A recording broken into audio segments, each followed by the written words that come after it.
Okay, so let's create a darker color now.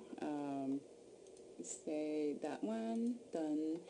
And let's start painting. You get your paintbrush. If you color on it, you're gonna notice that it's a little bit too big, so let's undo. And then you're gonna try to find, a brush that works okay for you, brush size. Excuse me, I'm gonna make it 3. See how that works out. That should be okay, but it's too strong, so I'm going to make this, let's say 20, because when I say it's too strong, I don't want it to be, actually the color is a little bit too dark, so I'm going to make it less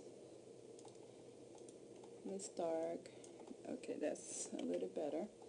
And the opacity, let's decrease it to 10. I just want it to be very subtle. There you go, that's a little better.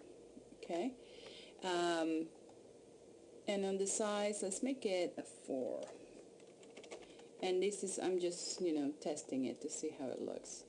Okay, so I'm gonna start pretty much painting a little detail on over the where I think it should be darker, like maybe over here, and this areas over here, where the skin falls, over here on this part here, that the skin might, the light might not be as noticeable. You can use as reference what you're seeing on the viewport, the darker areas. You could paint them like that, under the nose, the area under the lip. You could try to darken this area over here to give the illusion of light not hitting that area that much.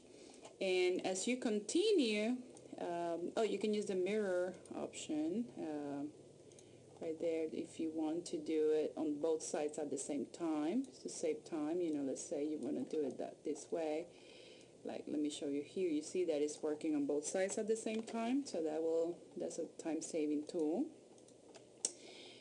Let's say that the lips, I want them a little bit darker, so I just choose a darker color, get a little closer to the lips, and maybe choose a 2 size brush because it's kind of small area to paint on.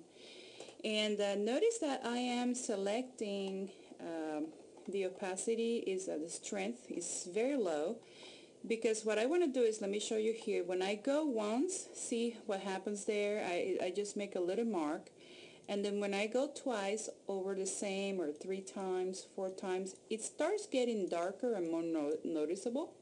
So that's something that I want to you to try out. Make sure that you use a little bit of opacity first to kind of start building on it. Okay.